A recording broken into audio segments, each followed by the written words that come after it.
Donc, merci pour cette modération.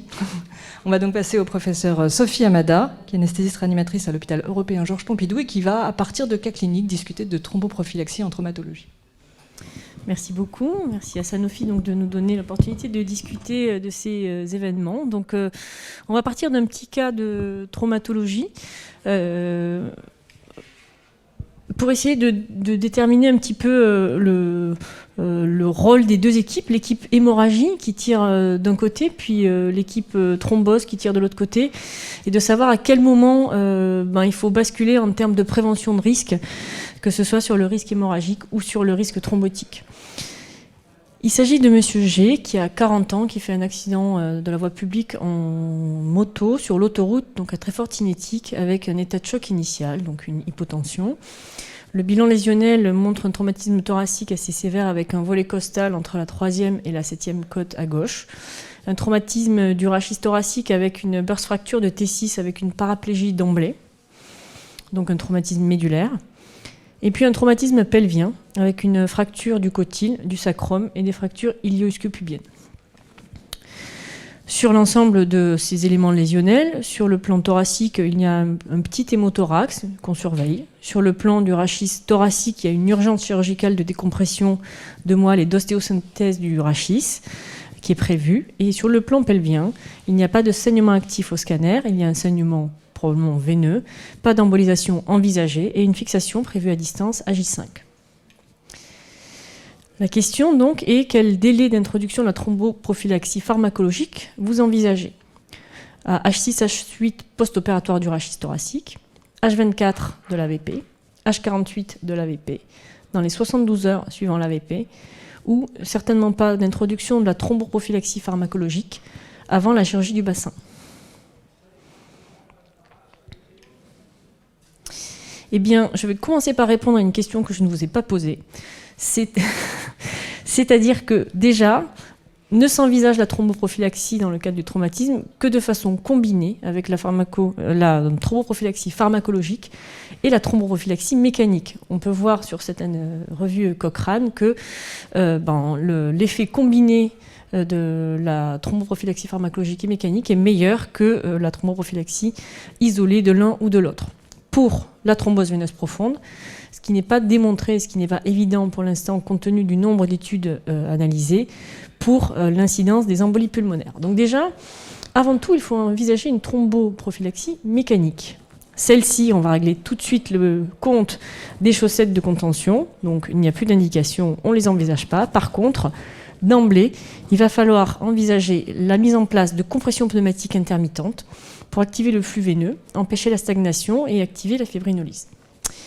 Une fois que j'ai répondu à ça, eh bien, pour savoir comment répondre à la question, il faut essayer de réfléchir à quelle est la prévalence et quelle est l'incidence des thromboses veineuses profondes dans ce cas particulier de patients traumatisés sévères.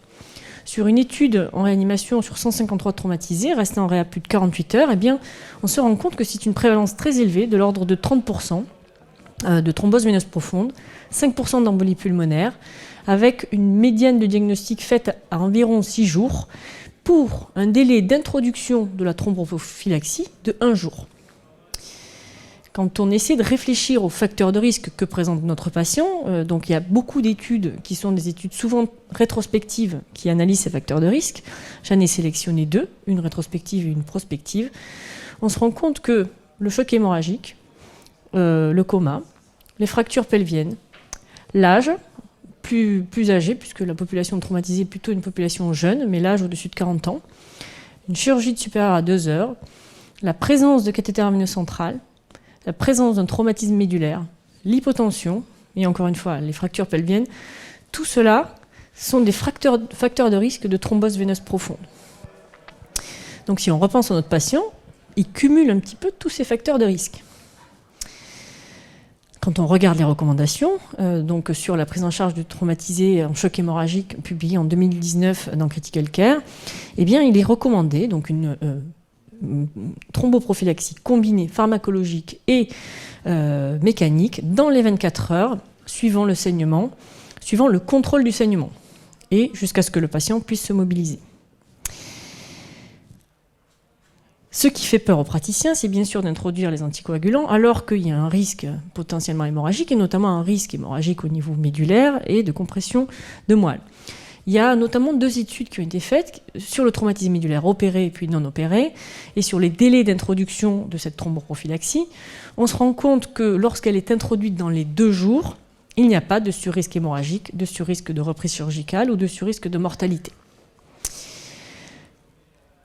Quand on regarde l'incidence et la survenue des événements de thrombose veineuse profonde en bleu ou d'événements d'embolie pulmonaire, eh bien on se rend compte qu'ils apparaissent essentiellement dans les 48 heures suivant le traumatisme. Une fois qu'on a dit tout ça, on regarde d'autres recommandations qui disent que chez les patients de réanimation, il est recommandé d'utiliser une thromboprophylaxie par HBPM plutôt que par héparine non fractionnée. Quand on a cumulé toutes ces évidences et toutes ces recommandations, eh bien nous revenons à la question. Et donc les bonnes réponses sont qu'il faut introduire une thromboprophylaxie combinée par HBPM et compression pneumatique intermittente dans les 24 heures suivant l'accident, sans dépasser les 48 heures. Évidemment, les recommandations disent 24 heures, mais en fonction du délai de chirurgie, etc., cette fourchette d'introduction de l'anticoagulation doit réellement survenir entre la 24e et la 48e heure par HBPM, et dès J0, l'introduction des compressions pneumatiques intermittentes. Notre monsieur G, qui a perdu 6 ans, mais donc qui a toujours 40 ans, je m'en excuse, il est prévu de l'opérer de son bassin à 5 jours et dans le même temps de réaliser une ostéosynthèse costale de son volet thoracique. Et là, je vous pose la question de quelle est selon vous la bonne stratégie de prise en charge avant ce bloc opératoire. Faut-il faire un écho-doppler à la recherche de thrombose veineuse profonde? Faut-il envisager la mise en place d'un filtre cave? Faut-il envisager une chirurgie sous antiplaquettaire? Faut-il envisager un scanner préopératoire à la recherche de complications? Ou bien, de tout ce que je raconte, tout est faux. Quand on regarde les recommandations européennes sur la prise en charge des patients de réanimation, il n'est pas recommandé de screener les thromboses veineuses profondes avec l'écho-doppler combiné en routine. Quand on lit bien cette recommandation, il y a le mot routine. Chez ce patient, chez qui on a listé l'ensemble des facteurs de risque et chez qui on peut éventuellement rajouter le screening des facteurs de risque qu'a listé Anne Gaudier juste avant, eh bien on se rend compte que chez ce patient qui cumule les facteurs de risque, il faut probablement screener la survenue du thrombose veineuse profonde avant de le mettre au bloc opératoire et de le mettre en décubitus ventral pour fixer son bassin.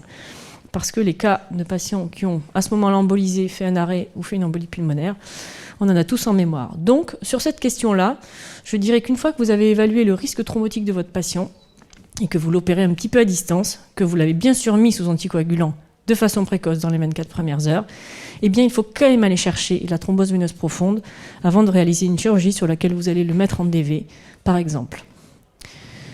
Donc, lorsqu'on reprend ces recommandations, retenez qu'il faut introduire une thromboprophylaxie combinée, pharmacologique et mécanique, dans les 24 heures suivant le contrôle du saignement chez un patient traumatisé, et qu'il faut bien sûr évaluer tous ces facteurs de risque. Je vous remercie et je réponds à vos questions. Merci beaucoup Sophie. On a un bref instant pour les questions. La première, c'est finalement que tu redises ta position sur les compressions pneumatiques intermittentes. Tu les mets de façon systématique chez tous les traumatisés sévères dès l'arrivée? Chez tous les traumatisés. Jusqu'à ce qu'on fasse l'injection, la première injection de thromboprophylaxie pharmacologique, donc d'HBPM. Et à ce moment-là, on les enlève parce que les patients, ils n'aiment pas trop ça. Les contentions élastiques graduées, plus de place du tout? Poubelle. Et tu nous as parlé un peu du filtre cave. Le filtre cave en prophylaxie, c'est-à-dire un patient qui n'a pas de thrombose veineuse, il y a une place chez le traumatisé ou pas du tout? Pas de place en routine, pas de place s'il n'y a pas de contre-indication à la thromboprophylaxie pharmacologique. Par contre, chez un patient chez qui il y a une contre-indication, une hémorragie persistante, une hémorragie intracérébrale non contrôlée ou vraiment sévère, ou la nécessité d'une reprise chirurgicale itérative et donc l'impossibilité d'introduire le traitement par HBPM, à ce moment-là, on peut l'envisager et le discuter. Mais aucune indication en routine. Donc une toute petite proportion de patients, pour la majeure partie, ce n'est pas nécessaire. Merci beaucoup. Merci. Merci beaucoup.